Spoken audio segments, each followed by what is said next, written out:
मनीषा, माझ्या सासूबाई जेव्हा त्या पडल्या होत्या ना तेव्हा हॉस्पिटलमध्ये ऍडमिट केलं होतं. 8 दिवस त्यांना हॉस्पिटलमध्ये ठेवलं होतं. एकदा रात्री ना मला त्यांच्याजवळ थांबण्याची वेळ आली. तेव्हापासून एक भीती एवढी मनात बसलीये ना, का ते समजत नाहीये. एवढी भीती हॉस्पिटलविषयी का वाटते? पण सासूबाईंचं काय झालं? एक्सपायर झालं का? हो, 9व्या दिवशी म्हणजे एक्सपायर तुम्हाला झाल्या. एकच दिवस थांबावं लागलं? हो, 1 रात्र थांबले होते मी. पण खरं तर त्यांना एकच रात्र थांबला? हो, त्यांना हे माहितीच नव्हतं की इथे कोणाला तरी राहू देतात. त्यांना वाटलं की इथे कोणाला राहूच देत नाहीत. पण तिकडे त्यांना कोणाची तरी गरज होती. तेव्हा आम्ही त्यांच्याबरोबर असायचो, पण मी नाही राहू शकायचे कारण मला झोप एवढी येते ना, म्हणजे 1 रात्र जरी माझी झोप झाली नाही तरी मला फार त्रास होतो. म्हणून मी एकच रात्र तिथे थांबले होते. माझ्या झोपेचं खूपच तंत्र आहे. म्हणजे झोप नाही झाली तर अशाने काय नुकसान होतं का? अजूनही झोपेचा त्रास आहे. हो शिवाय हॉस्पिटलची भीती वाटते हो आणि मृत्यूचे दुःख वाटतं. हो. शरीर सुटलं तर माझं काय होईल? शरीर सुटेल असे नाही, म्हणजे समजा एखाद्याचा मृत्यू एखाद्याचा जेव्हा मृत्यू होतो, पाहिल्याने. हो बघितल्याने, म्हणजे माहिती नाही, जी काही भीती वाटते ना की असं बघितल्यावर खूप घाबरायला होतं. ही अहंकाराला भीती वाटते सगळ्या प्रकारे आणि त्याला शरीराचा मोह आहे, जगण्याचा मोह आहे. त्यामुळे मृत्यूचं भय वाटतं. हॉस्पिटलचं का तर इंजेक्शन दिलं, ऑपरेशन केलं, किती वेदना शरीराला होतात, किती दुःख होतं, तर असं दुःख भोगावं नाही लागावं म्हणून शरीराचं प्रेम वाटतं, तो मोह आहे. म्हणून हॉस्पिटलबद्दल द्वेष वाटतो मग. आणि द्वेषामुळेच ज्याचा द्वेष वाटतो ना त्याचा अभावही वाटतो, तिरस्कार वाटतो, त्याचीच भीतीही वाटते नंतर. म्हणजे या भयाचं कारण द्वेष आहे एक प्रकारे हॉस्पिटल. आता त्यासाठी काय करायचं? त्यासाठी एवढंच करा की बाबा हॉस्पिटल दुःख देण्यासाठी नाहीयेत, सगळ्यांची दुःख मिटवण्यासाठी आहेत. चांगलीच असतात, चांगली असतात, पॉझिटिव्ह बोला की नाही हॉस्पिटल चांगली आहेत आणि सगळ्या आजारांवरती मात करतात. डॉक्टर्सही चांगले आहेत, सगळ्यांना मदत करतात, शारीरिक वेदना मिटवतात आणि सर्जरी करावी लागली तर वेदना काढून टाकतात. चांगलं आहे, चांगलं आहे, वाईट नाहीये कोणी. हे वाईट आहे अभिप्राय ठेवला तर द्वेषच वाटेल आणि द्वेषातून मग भय उत्पन्न होतं बघा. आणि चांगलं आहे म्हणाला तर भीती निघून जाईल. आणि दुसरं असं आहे की तुम्हाला रात्रभर जागावं लागलं तर झोप नाही येणार आणि संपूर्ण दिवस खराब होईल, तब्येत बिघडेल. बस म्हणजे त्या आधीच चिंता सुरू होते की झोप नाही आली तर आता काय, मग येतच नाही ना त्यामुळे.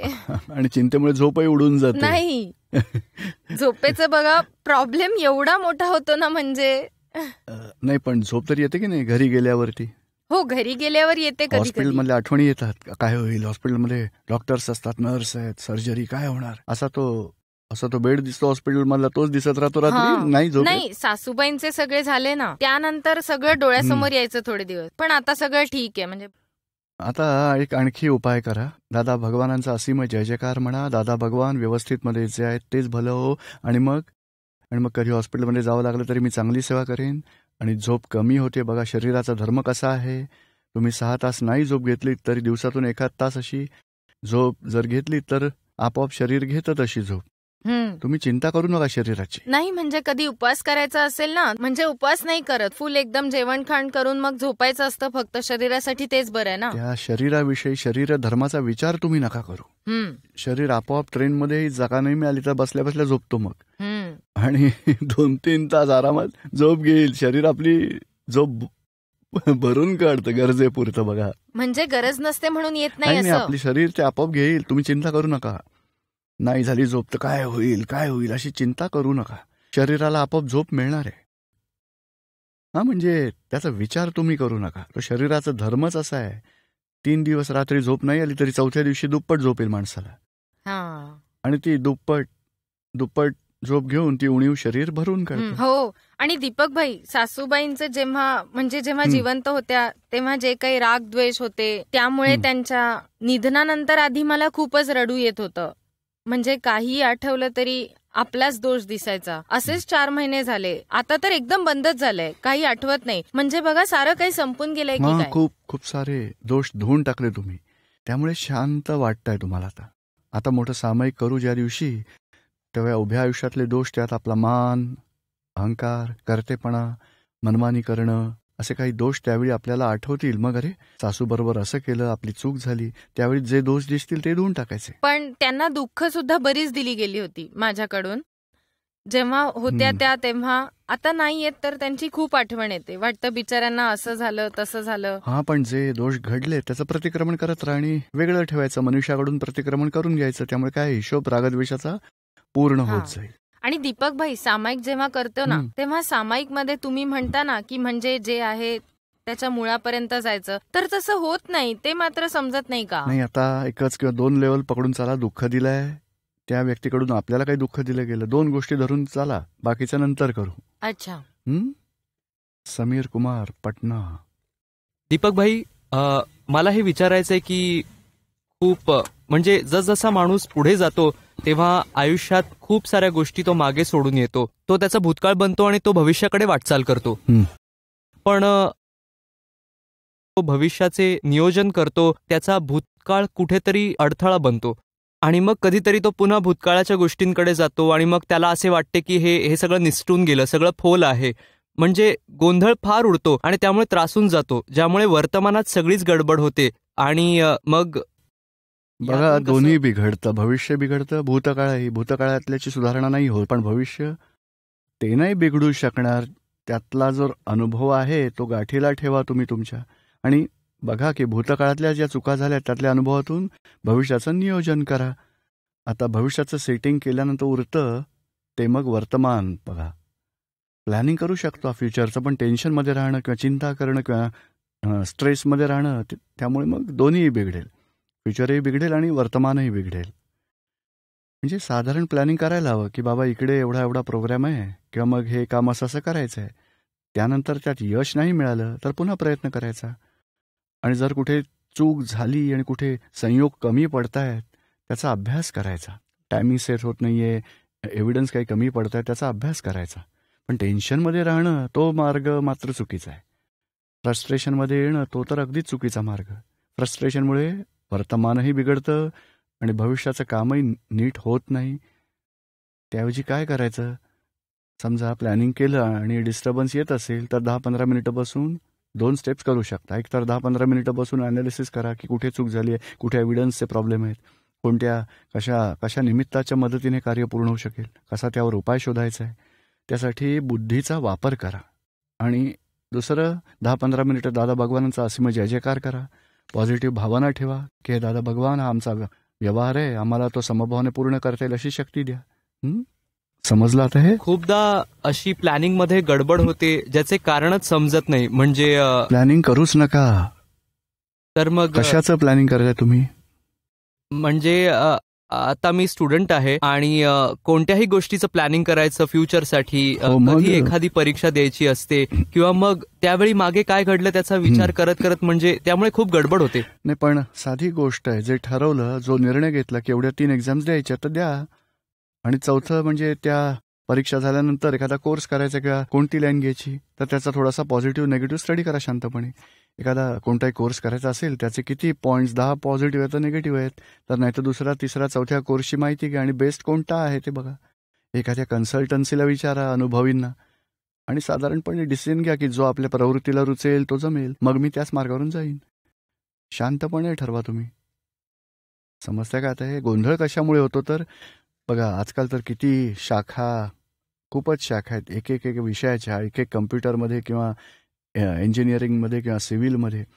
म्हणून थोडासा अभ्यास करा, तुम्हाला कोणता झेपेल आणि कोणत्या प्रकारचा केल्याने आपल्याला समजेल, तो उमजेल आणि पैसेही कमावता येतील आणि अनुभवसुद्धा मिळेल. असं सेट करा आणि फ्रस्ट्रेशनमध्ये जाऊ नका. आणि दीपक भाई, भूतकाळातील मोह कसा टाळायचा?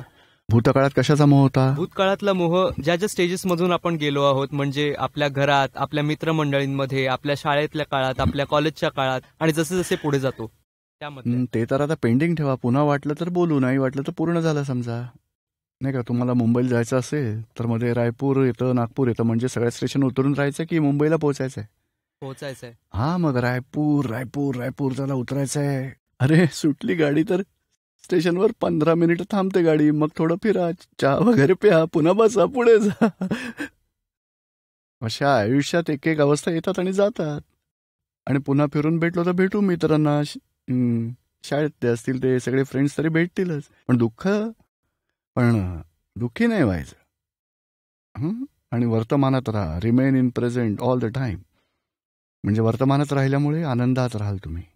आणि ते जे जुने मित्र आहेत किंवा कोणताही एव्हिडन्स मिळाला तर आपण वर्तमानात मिळाला तर आपण त्याच्याशी व्यवहार करायचा, आणि नाही मिळालं तर सोडून द्या. आता कोणाला दुःख रागद्वेष ठेवू नका कोणाशी. हे चांगलं आहे, हे वाईट आहे असा रागद्वेष धरू नका. संयोग आहेत आणि वियोगी स्वभावाचे आहेत असं समजा. मग दीपक भाई, आपण भविष्य बघू शकता का? नाही, गरजच नाहीये. वर्तमानात राहा. बघू नाही शकत मी.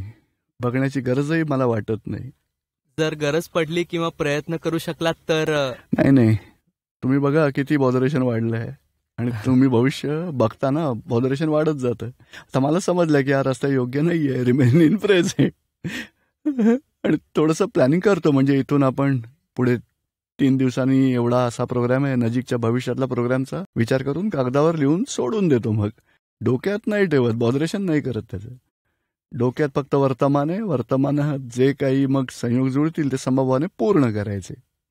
दीपक भाई, मी टीव्हीवर बघितलं होतं की काही पूर्वजन्मातले रिफ्लेक्शन्स आपल्याला दिसतात, पण आम्ही लोक ज्यांनी ज्ञान घेतलेलं नाहीये तसं ते आम्हा लोकांना अजिबात दिसत नाहीत. म्हणजे आपण लोक ज्यांनी ज्ञान घेतलं आहे किंवा जे ज्ञानी पुरुष आहेत त्यांना मागील जन्मातले काही रिफ्लेक्शन्स दिसतात असं ऐकलेलं मी. नाही, तसं मागील जन्मातलं तर ज्योतिषीच बघू शकत नाही. तिकडे घर होतं ते आता तुटलंय. अरे बाबा, गेले ते आता सोडून द्या. फक्त जमीन तर उरली आहे, नाही का? खरेदी करून नवीन बनवा. भूतकाळातलं काय, घरात किती फर्स्ट क्लास उजेड होता, हे एवढं चांगलं होतं, तेवढं ते चांगलं होतं, इकडे पार्किंग चांगलं होतं, कोण आठवेल? बघा, अज्ञानी माणसंही नाही विचार करत. ज्ञानी विचार करतील का भूतकाळाचा? अहो, this is waste of time, waste of energy आहे. समजलं का आता तुम्हाला? दीपक भाई, एक अजून मुद्दा. जर तुम्ही भारताचे प्रधानमंत्री असता तर काय केलं असतं? नाही, मला त्या मार्गावर जायचीच इच्छा नाहीये. मी मोक्ष मार्गावरून कसं जाऊ? तिथे स्टेशन जी आहे ती स्टेशन पूर्ण करायचे. संसारातली स्टेशन सोडून द्यायचेत. मला मोक्षाला जायचा मार्ग चालायचा आहे. या मोक्षाच्या स्टेशनपर्यंत जाताना जे काही होईल ते बघू आपण. आता त्याचा हिशोब असतो सगळा, तो पूर्ण होईल. आता तरी योग्य मार्ग कोणता आहे, तर आत्म्यात कसं राहू शकू आणि फाईलचा कसा समभावाने निकाल करू, तेवढाच पुरुषार्थ करायचा आहे. बघा, मी मोठा राजा व्हावं, अभिनेता व्हावं, नेता बनावं, सोडावं, मजा नाहीये त्यामध्ये. ती तर मानाची सगळी वादळ आहेत. इगोइझमचा सगळा प्रॉब्लेम आहे तिथे, माहितीये का तुम्हाला? हो. मी त्याच्यापेक्षा मोठा, तो माझ्यापेक्षा मोठा, त्याला हटवा, मला पुढे जायचंय. अहंकाराच्या रेसकोर्सवर आम्हाला नाही जायचंय. अहंकार जिथे नष्ट होईल तिथून मोक्ष मार्ग सुरू होईल. तोच मार्ग मला चालायचा आहे. बोला पवनजी. जय सच्चिदानंद. गीतेनुसार सात्विक पैसा कमवायला हवा, म्हणजे योग्य मार्ग. पण आजच्या काळात चुकीच्या मार्गाने पैसा कमावून काहीतरी उपकार करत राहतात. असेच लोक भगवंतांना प्रिय का असतात? बघा, भगवानांना म्हणजे असं उच्च का भगवंतांना असे लोक वगैरे प्रिय नाहीयेत आणि अप्रियही नाहीयेत. भगवान एकाला प्रिय करायला जाईल, दुसरा अप्रिय होईल. भगवान रागद्वेष असलेले नाहीत, वितरागी आहेत. प्रत्येकाला आपल्या पुण्यानुसार पैसे मिळत असतात. चुकीच्या मार्गाने त्याच्या पुण्याच्या अधीनच त्याला पैसा मिळतो, पण कोणाला चांगल्या मार्गाने, म्हणजे त्याच्या पुण्याचा हिशोब असेल तर चांगल्या मार्गाने मिळेल, आणि पुण्याचा हिशोब नसेल तर चांगल्या मार्गाने नाही येणार. आणि चुकीच्या मार्गावरून चालणाऱ्याचाही पुण्याचा हिशोब नसेल तर चुकीच्या मार्गावरूनही पैसे नाही येणार. तो पाप पुण्याचा हिशोब आहे, मेहनतीचा हिशोब नाही, आणि त्यात भगवंतांची कृपा नाही पैसे येण्यात. समजताय का आता तुम्हाला? नाही, आत्ताच्या काळात म्हणजे जो साधारण मनुष्य जो काही पैसे कमावतो तो काही दानधर्म, काही उपकार नाही करू शकत.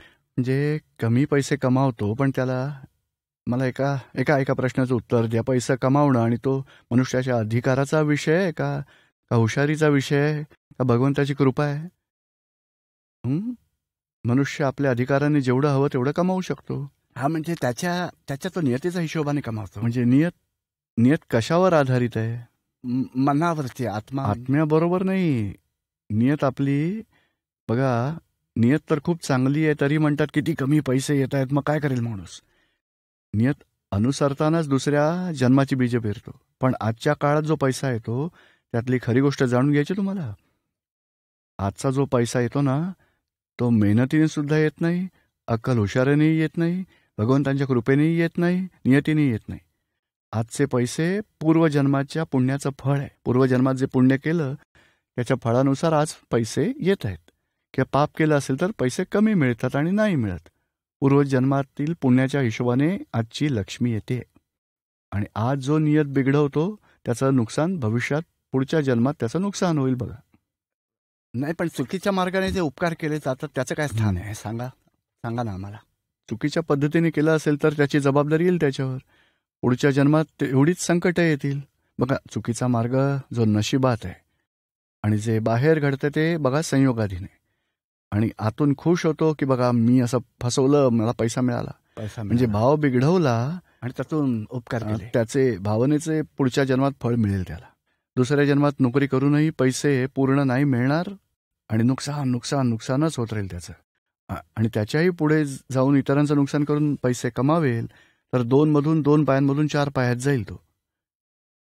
नाही काय, गाढव गाय कुत्री आहेत ना, खायलाही मिळत नाही त्यांना असं. कारण गुन्हा केला आहे, दंड मिळणार, निसर्ग सोडत नाही कुणाला.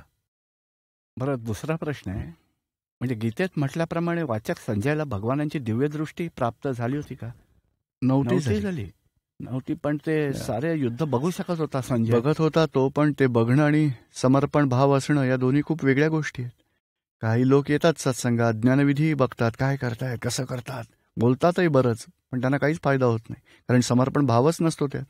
समर्पण भाव आल्यावर नाही का, बघा नाही का, तो घडा असतो नाही का, आपण उलटा ठेवला, तुम्ही पाणी ओतत राहिलात, घडा भरेल का? तो नाही भरणार. आणि भांडं सरळ केलं, थोडंसं जरी पाणी ओतलं तरी सगळं साठेल भांड्यात. म्हणजे समर्पण भाव आल्यामुळे सगळी आवरणं तुटतील आणि आत्मा प्रकट होईल. समर्पण भाव यायला हवा, समर्पण भाव. आणि तिसरा प्रश्न आहे की मोक्षप्राप्तीच्या कोणकोणत्या पद्धती आहेत, कोणता मार्ग अंगीकारायला हवा सांगा. मोक्षप्राप्तीसाठी एकच गोष्ट लक्षात ठेवायची, आत्मज्ञानाची प्राप्ती व्हायला हवी. आणि आत्मज्ञान प्राप्त करण्यासाठी आत्मज्ञानीच्या शरणी जायला हवं. बघा, म्हणजे तुम्हाला इंग्लिश शिकायचं असेल तर इंग्लिश टीचर हवेत आणि मॅथमॅटिक्स शिकायचं असेल तर मॅथमॅटिक्सचे टीचर हवेत. तसं जर आत्मज्ञान जाणायचं असेल तर आत्मज्ञानी टीचर हवा. म्हणजे आध्यात्मिक मार्ग अंगीकारायचा होऊ शकतं. आध्यात्मिक मार्ग अंगीकारल्याने आध्यात्मिक मार्ग, पण आध्यात्मिकता आहे कुठे? आध्यात्मिक मार्गासाठी प्रत्यक्ष ज्ञानी हवेत. गुरूंकडे आध्यात्मिक मार्ग, तिथे तर धर्म आहे. अध्यात्म म्हणजे पाप आणि पुण्य दोन्हीतून मुक्ती मिळवून देतो, त्याला अध्यात्म म्हणतात. असं जर कोणी भेटलं, ज्ञानी भेटले तर हरकत नाही, आध्यात्मिकतेत पुढे जायचं. जिकडे काही करायला सांगतात ना, एवढे मंत्र म्हणा, एवढी पोथी वाचा, तिथे धर्मच आहे. पण करता भाव सोडवतात, तिथे अध्यात्म विज्ञान आहे. मी करता आहे तोच सगळ्यात मोठा इगोइझम आहे. मी धर्माचं करतो, मी ध्यान करतो, मी भक्ती करतो, मी त्याग करतो, मी तपश्चर्या करतो, ते करणारा तोच इगोइझम आणि अहंकार, आणि तेच बंधनाचं कारणही आहे. पण करताभाव सुटला, करविता कोण आहे आणि मी स्वतः कोण आहे हे ज्ञान जिथून कुठून मिळेल तिथून घ्या. करताभाव मिटला तर कर्मबंधनातून मुक्त व्हाल, याची गॅरंटी. तिथूनच अध्यात्माला सुरुवात होते, करताभाव संपणं.